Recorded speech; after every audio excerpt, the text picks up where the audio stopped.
Bom, boa noite, pessoal. O mês de maio, os senhores já devem ter dado uma olhada no extrato de vocês, né? Foi um mês meio catastrófico para quem aplica muito investimento de longo prazo, como os IMAs-Bs, como os fundos de ações. E aí, a pedido do regime próprio de Sinop, eu estou fazendo um vídeo para ajudar os senhores a entender o que aconteceu com o mercado financeiro no mês de maio e por que os investimentos deram essa queda brusca em maio, né? Então vamos começar aqui. Eu fiz uma pequena apresentação para ajudar na explicação. Então tá. Aqui os senhores estão vendo a rentabilidade acumulada dos índices de investimento. Está aí do RFM1, que é o índice mais conservador, né? Nunca dá negativo. E uma B5, que é de amarelo ali, ó, ele é um índice mais moderado. E tem o IMAB e o IMAB5+, de vermelho, que são índices mais agressivos, né? São de longo prazo. Eles sentem mais a pancada no mercado quando o mercado dá uma sacudida, né? Bom, o que aconteceu para eles dar essa derrocada aí, ó? O IMAB5+, praticamente ele fechou maio rendendo menos 4,5%. Vamos pegar os 11 primeiros dias úteis do mês de maio. Se a gente for comparar o dólar turismo, ele aumentou em 12 dias, ele valorizou 4,7%. Por que eu peguei o dólar turismo? Primeiro que o regime próprio não pode comprar dólar. Se os senhores, pessoa física, for comprar dólar, você vai comprar dólar turismo, você não compra o dólar comercial. Quando você vai fazer compra no Paraguai, o dólar que você compra é o turismo, não é o comercial. O comercial geralmente é mais em conta.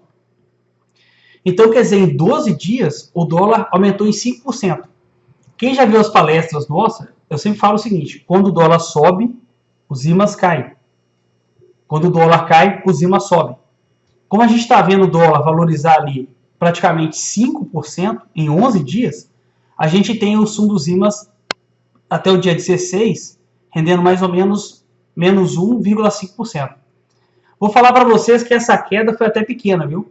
Pela pancada que o dólar se apresentou aqui em 11 dias, em 11 dias o dólar praticamente rentabilizou 5%, que é o que a poupança vai render o ano inteiro. Então, em tese, era para os IMAs-Bs terem dado uma queda brusca. Até que não deu, porque o mercado está bem fortalecido, nós já estamos no fundo do poço também. A tendência agora, qualquer coisinha que o governo fizer, em tese, vai melhorar a economia, né? Só que o mês de maio não parou por aí, não. No dia 16 de maio, o Copom surpreendeu o mercado e manteve a taxa Selic em 6,50%. A última reunião do Copom foi no dia 21 de março. Naquela data, o Copom reduziu a Selic para 6,5%. E na semana seguinte, o Copom ele solta a ata da reunião. E nessa ata, ele escreve ali, ó, que por que ele reduziu a Selic? Porque foi considerado cenário básico, quer dizer, a economia está no fundo do poço já. Balanço de risco praticamente você não tem, já está no fundo do poço. E um amplo conjunto de informações disponíveis. Então o Copom decidiu, por unanimidade, pela redução da taxa básica de juros em 0,5 ponto percentual para 6,5%. O Copom é o presidente do Banco Central e mais 8 diretores. Então são 9 pessoas decidindo. Lá no mês de março, os 9 decidiram por unanimidade reduzir a Selic para 6,5%.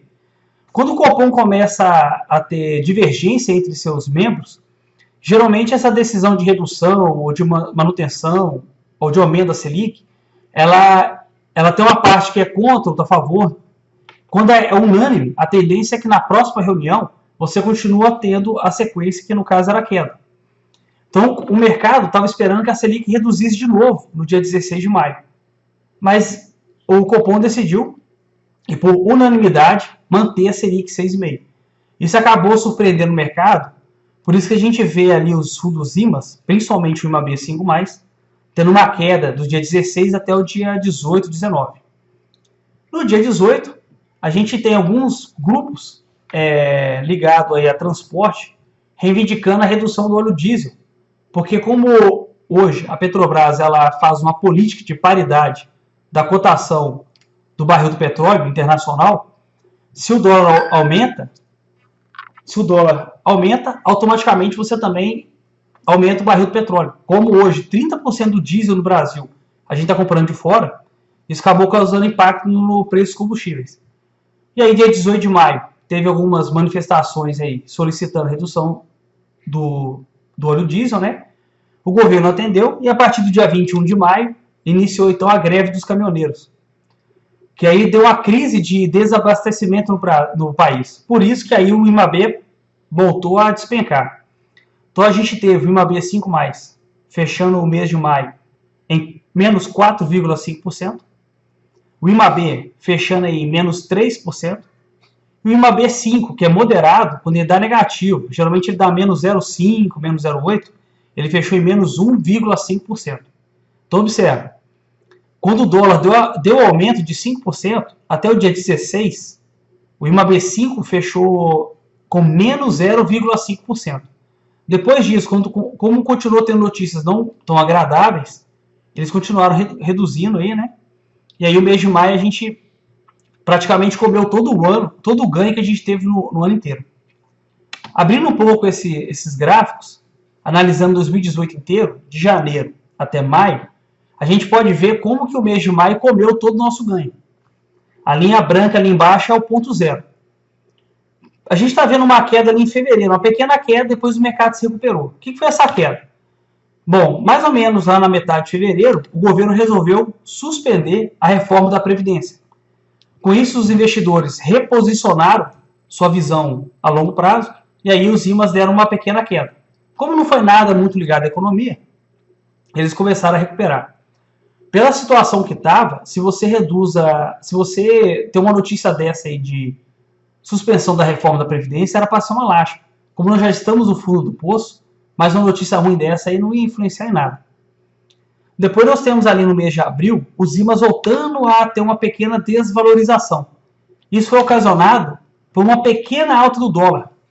O dólar fechou o mês de abril com um ganho de 4%. Então, como sempre que o dólar sobe, os IMAs caem. Lembram isso aí. E sempre que o dólar cai, o IMA sobe. Beleza. Se a gente separar, então, o mês de maio com o restante do ano, a gente vê ali os 3 pontos que fizeram todo o ganho que a gente teve o ano inteiro ser comido em um mês só. A gente teve uma disparada do dólar, que ele valorizou quase 8% no mês de maio. O Copom manteve a Selic, coisa que o mercado não esperava. E a crise de abastecimento, né, que por conta da greve, a gente teve problema aí, principalmente no Sudeste, com alimentação, gás de cozinha, né? O pessoal que mora aí no Centro-Oeste não está sentindo essa pancada tão grande, não, mas quem mora no Sudeste está sentindo. Então tá aí, né? Por conta do mês de maio, a gente praticamente devolveu todos os ganhos que a gente conseguiu em 2018 inteiro. Felizmente, bater a meta atuarial agora ficou complicado, porque agora nós temos 6 meses para fazer a carteira dos regimes próprios baterem a meta, né? Bom, vamos lá. O cenário de agora está se repetindo com o de 2013? Não, porque 2013 o problema foi que o governo reduziu a Selic. Começamos janeiro com a Selic baixa. A previsão era a Selic se manter, só que aí o governo teve que rever toda a sua política monetária e teve que aumentar a Selic. A previsão era a Selic fechar 2013 em 7,5% e fechou 9,5%. Sempre que a Selic também sobe, os IMAs caem. Foi o que aconteceu em 2013. Não é o que está acontecendo agora. Agora é o inverso. Essa linha aqui é para ajudar a separar. Ó. Então, em 2013, a ideia era a Selic ficar em 7,50 e o governo teve que corrigir seu erro, né? Que pipocou a inflação na época, teve que aumentar a Selic. Para esse ano, o cenário não é a mesma coisa, não. Esse ano é diferente um pouco. Esse ano, ó, a Selic está lá, ela já iniciou 2016 alta, 2017 alta e começou a reduzir, chegou a 6,5%. A nossa ideia, a partir do segundo semestre, assim que a Selic estagnasse, a gente começar a reduzir a participação em IMAB. Se preparando para isso aqui, ó. Deixa eu voltar ao gráfico. Preparando para essa estagnação que a gente está vendo ali, ó, em novembro de 2012, janeiro de 2013. Esperando a hora que o governo fosse aumentar a Selic, que é a hora que, quando sobe a Selic, os IMAs caem. Então, a nossa ideia era, no segundo semestre, começar a reduzir a participação em IMAB.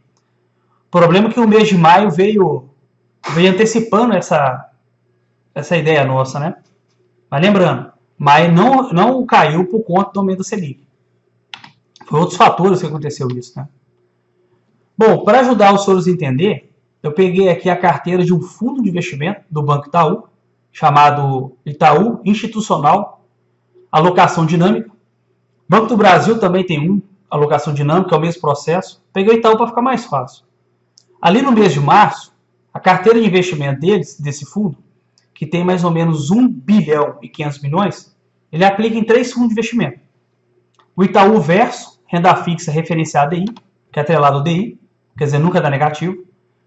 O Itaú renda fixa pré, que é ligado ao IRFM, então é índice aí um pouco ponderado. E o Itaú renda fixa IMAB, que ele já é um pouco mais arrojado. Então os senhores podem ver que até o fim de março, 33% da carteira desse fundo era DI, 28% era IRFM e 22% IMAB. Olha como o mercado não estava esperando essa queda que teve em maio. Se eu olhar a carteira desse mesmo fundo até o fim de abril, ó, ele tinha 51% em DI, ele reduziu um pouquinho a participação do IRFM, de 28% para 27%, e reduziu um pouquinho a participação no IMAB, de 22% para 20%. Infelizmente, a CVM ela demora para atualizar as informações, então do mês de maio eu só vou conseguir no dia 8, sexta-feira. Então só na sexta-feira que eu vou saber como que o fundo do Itaú se comportou em relação a esses ímãs, né? Mas vocês podem ver que a redução que eles tiveram foi muito pequenininha. Então ninguém estava esperando uma derrocada desses índices mais de longo prazo, né? Igual IMAB e RFM. A gente analisando aqui, ó, o mês de março, olha lá, no mês de março, o DI rendeu 0,53%. No acumulado do ano, estava rendendo 1,58%. E assim vai. Olha lá, o IMAB rendendo no acumulado 4,94%. Pegamos o mês de abril. O mês de abril, o IMAB foi o único que deu negativo. Ainda assim, pouquinha coisa, menos 0,14%. Por que ele deu negativo? Porque o dólar fechou positivo em 4%. Sempre que o dólar sobe, os ímãs caem. E aí, a gente tem o mês de maio, que foi o mês de derrocada aí, né? Olha lá, o IMAB, ele fechou o mês de maio com menos 3,16%.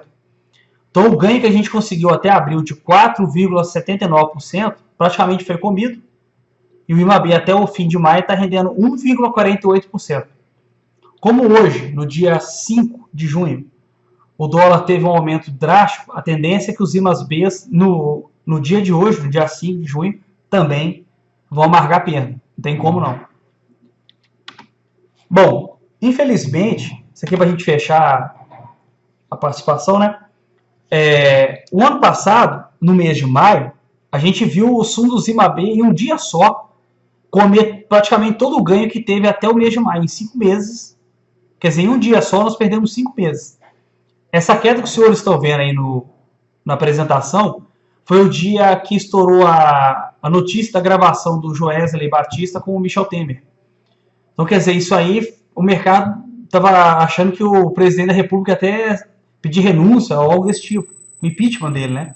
Então, os investidores refizeram o seu posicionamento, o mercado retraiu e tivemos essa perda. Quem participa do grupo de WhatsApp da Atuarial Consultoria vai lembrar que nessa data, em maio do ano passado, eu ainda recomendei ao pessoal, ó, aplica o seu próprio dinheiro, seu dinheiro mesmo, em fundo IMAB. Banco do Brasil tem um, Bradesco tem um para pessoa física, porque ficou muito barato os índices IMA. A tendência é eles recuperarem a longo prazo. Como não tinha nenhuma notícia assim catastrófica, a Selic indo para o chão, a tendência era recuperar. E foi o que deu. A partir do dia 17 de maio, o IMAB 5+, que é o que mais oscila, praticamente do ponto zero, ele chegou a fechar 12% no ano. Na época eu recomendei isso no grupo do WhatsApp, teve alguns conselheiros que até gostaram da ideia, né? Até meu próprio dinheiro eu apliquei também nessa ideia aqui. Porque é aquela ideia, você tem que comprar quando o negócio for barato, não quando ele está caro. Mas voltando para o problema do regime próprio, o problema é que a gente não tem muito mecanismo de proteção, chamado hedge. Tudo basicamente que o regime próprio aplica é voltado para a IMAB. Olha só. Se a gente pudesse aplicar em fundo cambial, atrelado ao dólar, no mês de janeiro, o dólar deu menos 4,40%. É o que um fundo cambial rendeu em janeiro. Olha lá, o mês de maio ele rendeu 7,35%. Quem comprou dólar ou aplica em fundo cambial, até o fim de maio, em 2018 todo, está vendo seu dinheiro render quase 13%. Olha só como que eu sempre falo que o dinheiro não some, o dinheiro ele vai para outro lugar. Esse dinheiro veio de onde? Ele veio daqui, ó. Se você pegar o Ibovespa, na mesma data que o dólar pipoca, você tem o Ibovespa retraindo. Se a gente pudesse aplicar um pouco em fundo cambial, como pode aplicar um pouco em Ibovespa, a gente manteria um pequeno ganho. Porque olha só, no acumulado do ano, a gente está ganhando quase 3% do dólar. E no Ibovespa, praticamente maio comeu os 13% de ganho. Se pudesse aplicar metade de cada um, hoje você teria um ganho de 6%. Ganhou 12, perdeu 12, faz a média aí, dá 6% de ganho. Hoje não. Hoje o regime próprio, se for aplicar em renda variável, é só Ibovespa. Não tem como você fazer essa proteção. Da mesma forma, se eu pegar o IMAB5+, que é o que vocês podem aplicar, não é coincidência. Os 2 meses que eles deram negativo, lá em abril e maio, é bem o mês que o dólar pipoca. Eu sempre falo isso, sempre que o dólar sobe, os IMAs caem. O problema é que essa regra não faz diferença para nós. A gente não pode comprar dólar. Se pudesse comprar dólar, olha lá, ó. Quem aplicou o IMAB5+, que perdeu quase 5%, ganharia quase 7% no dólar, faz uma média e está ganhando 2%, 3%. Então tá aí, foi uma pequena explicação para os senhores, o que acabou acontecendo, né? Nós fizemos uma reunião, se eu não me engano, no início de 2014 em Sinop, que a gente falava essa questão aqui, ó. A resolução CMN precisa permitir que os regimes próprios apliquem um pouco em fundo cambial, com proteção. Sempre que o mercado pipoca, sempre que o bicho pega, o investidor corre para comprar dólar, porque é o ativo mais seguro do mundo. Ficar comprando só título do governo, se o governo tiver mal das pernas ou com escândalo de corrupção igual está agora, a gente fica à mercê disso aí. Não tem muito o que fazer, né? Então eu espero que essa explicação aqui tenha ajudado os senhores a entender um pouquinho. Deixa eu voltar naquela primeira lá, que é referente ao mês de maio. Que é essa aqui, né? Então tá aí, nós tivemos 3 grandes impactos, né? O principal foi o aumento do dólar, até o dia 16 de maio, que em 11 dias úteis ele rendeu 5%, valorizou 5%. Tivemos o Copom surpreendendo o mercado, mantendo a Selic em 6,5%. E aí, o início da greve dos caminhoneiros, que foi para jogar a pá de cal mesmo, né? Vocês podem observar ali, ó, nessa segunda linha pontilhada, na vertical, que os índices começam a querer recuperar de volta o ganho. A desvalorização, né? Mas acaba com o início da greve aí, o negócio indo pro chão. Bom, o que nós vamos fazer agora? Eu estou vendo se o mês de junho dá uma melhoradinha para a gente ver se reduz um pouco a participação em IMAB ou não. Infelizmente, os senhores não façam nada na carteira de vocês agora. Porque se resgata agora, o termo correto é os senhores realizar o prejuízo. Igual eu sempre falo, nenhum cliente nosso que está aplicando IMAB está usando dinheiro para pagar a folha de benefício. Ou seja, já que os senhores não estão usando dinheiro, está recebendo repasse, pagando a folha e está sobrando para aplicar, espera o mercado recuperar. Não precisa sacar ele agora, espera, fazer o quê? Nossa preocupação agora é a meta atuarial. Eu acho que agora vai ficar mais complicado bater ela. Teria que arriscar a aplicação do regime próprio, porque eu acho que não compensa. Então, tranquilos. Agradecer então aí a paciência dos senhores para estar vendo essa explicação, né? Quem tiver alguma sugestão ou tiver alguma dúvida, se quiser mandar um e-mail para nós, alguma coisa, a gente está à disposição. Então, quero agradecer aos senhores e até a próxima aí.